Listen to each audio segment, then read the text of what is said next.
Shalom. We're here today to do our third, I believe it is, in the series as we're looking at the church of Pergamum, book of Revelation, the message of Jesus.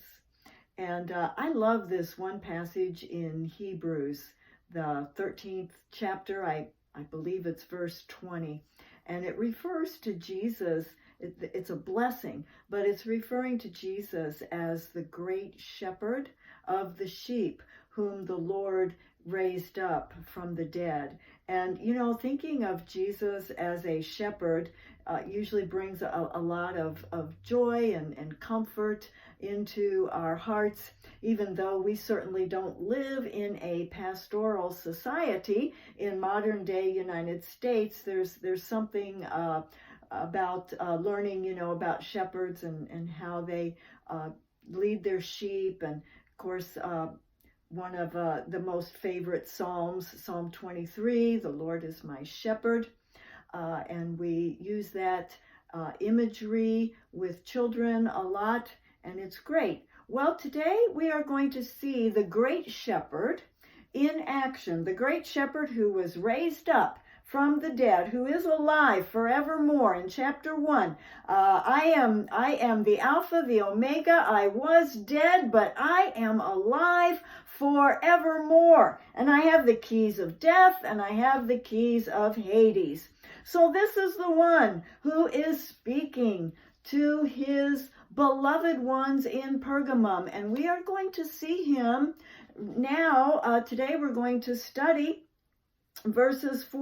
starting in verse 14. Not sure how far we'll get, but he is acting as the shepherd, but he is acting as the shepherd today, as the one who is protecting his sheep from wolves.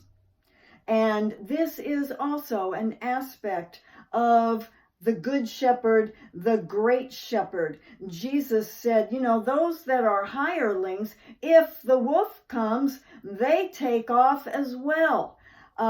They don't protect them. They don't protect the sheep. They run away. But then there are others who actually come in sheep's clothing, right? He also warned very strongly about that. There are many warnings that came directly from the mouth of Jesus when he was in the flesh, and that come through the apostles. And we see now Jesus in action. He's going to stand up and guard his sheep. He's going to call out those who have been acting as sheep in wolves' clothing. And so he says here in verse 14, Revelation chapter 2, verse 14, now he has commended them on faithfulness to his name, but I have a few things against you. You have some there who hold to the teaching of Balaam, who was teaching Balak to put a stumbling block before the children of Israel, so that they would eat food sacrificed to idols and commit sexual immorality.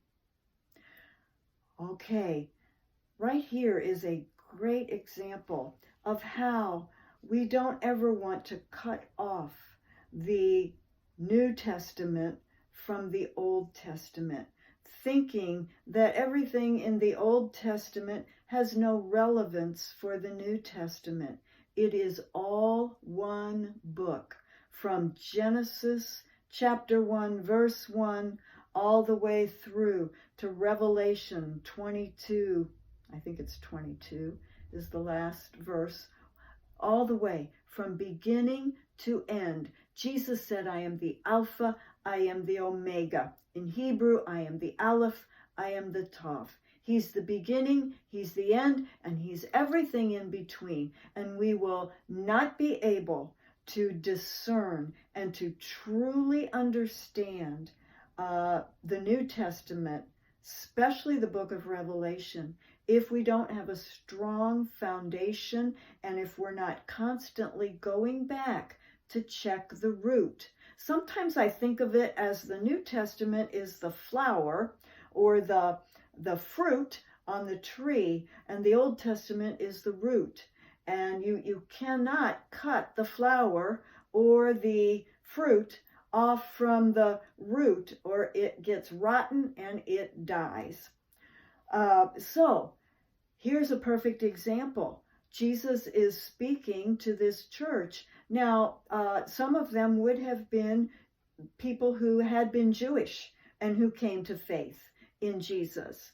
But also many of them would have been Gentiles. So they have obviously been being trained in the Old Testament as their foundation to follow Jesus Christ.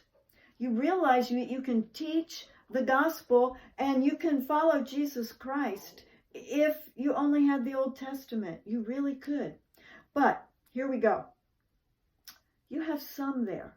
Now, not everybody. And so some people probably weren't even recognizing that these were wolves in sheep's clothing. Some of them may have recognized it, but Jesus is calling it out. Some who they hold the teaching of Balaam, and Balaam taught Balak how to entice the Israelites into sin. So this stems back to the book of Numbers, chapters 22 through 25. I encourage you to go and to read it. Some of you may be familiar with it.